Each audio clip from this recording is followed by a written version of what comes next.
Assalamualaikum dan salam sejahtera. Welcome back to Easy Fast. Berita terkini ya. Pemimpin Sabah pula gesa pendaftaran padu dihentikan. Itu dia.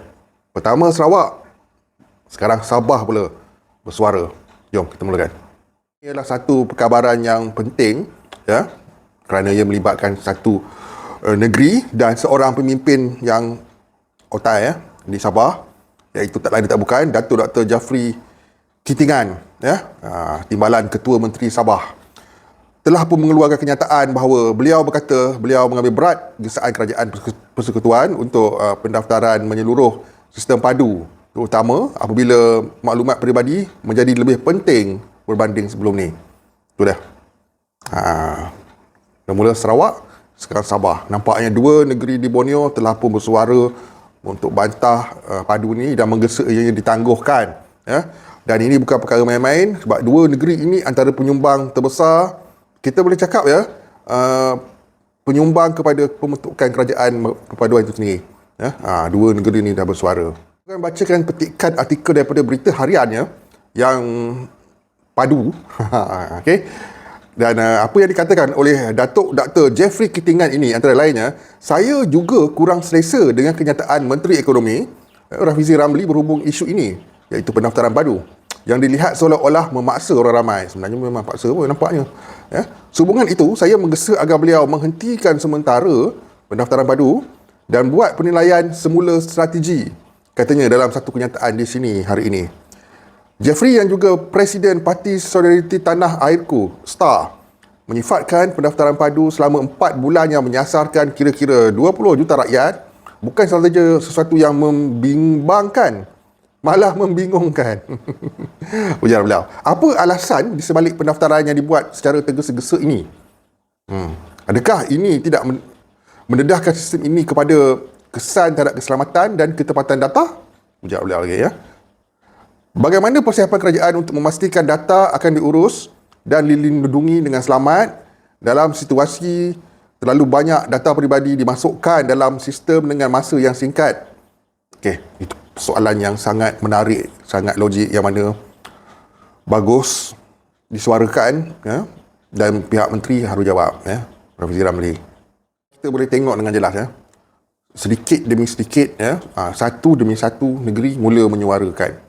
Dan dua negeri di Borneo ya, Sabah dan Sarawak, telah pun menyatakan pendirian mereka terhadap padu ya, dan mereka tegas tentang perkara sebegini, maklumat peribadi yang dimasukkan dalam satu pengkalan data dan dikumpul-kumpulkan dan malah tidak dilindungi dengan PDPA ya, kurang ya.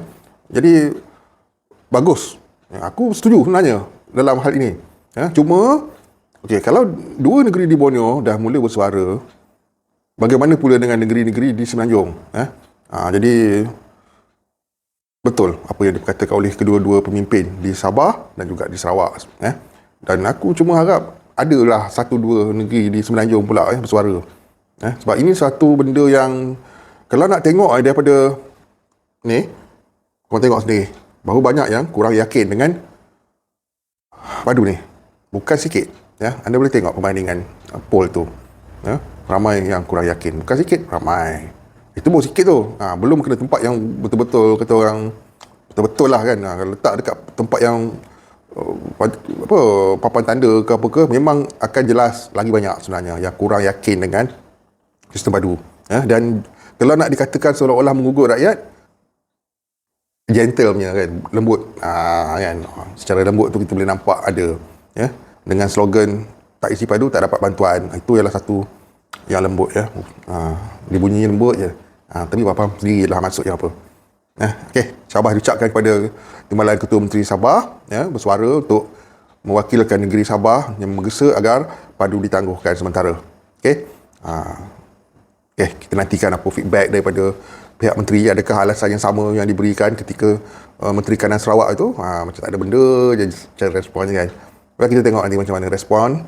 Dan beberapa hari saja lagi sebelum padu ni tamat. Siapa nak isi boleh isi. Aku tak pernah paksa, aku tak pernah mempromosikan ya.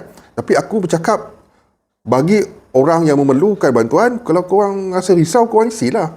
Bukan aku nak promote padu dan bukan aku anti padu, aku neutral. Ini channel rakyat, bukan politik. Ada yang berkomen slowly, adakah aku ni dibayar oleh YB Rafizi?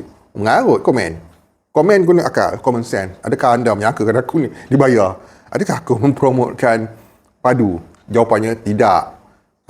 Tapi kalau benda ni berkuat kuasa lah, katakan, mesti ramai yang akan bising. Kenapa terdapat bantuan? Kenapa terdapat bantuan? Inilah puncanya Keninci Padu. Aku cuma nak korang faham konsep padu tu macam mana. Bagaimana impak dia sekiranya tak mengurusi padu kalau penguatkuasaan terhadap padu ni dilakukan. Kita kena faham apa yang aku sampaikan. Jangan tengok tajuk je kan. Dan sekarang ni 2 negeri dah bersuara, which is pada aku bagus. Dan aku nak tengok dekat Semenanjung ada ke tidak negeri di Semenanjung pula yang bersuara sedemikian rupa, Gesa Tangguh Padu. Tu dia. Barulah nampak apa, bukanlah penentangan, tapi minta dikaji dahulu mekanismenya dengan lebih terperinci sebelum nak dilancarkan, bukan dengan terbulu-bulu. Okey. Jelas 2 negeri dah bersuara. See you guys in my next video. Assalamualaikum. Bye-bye.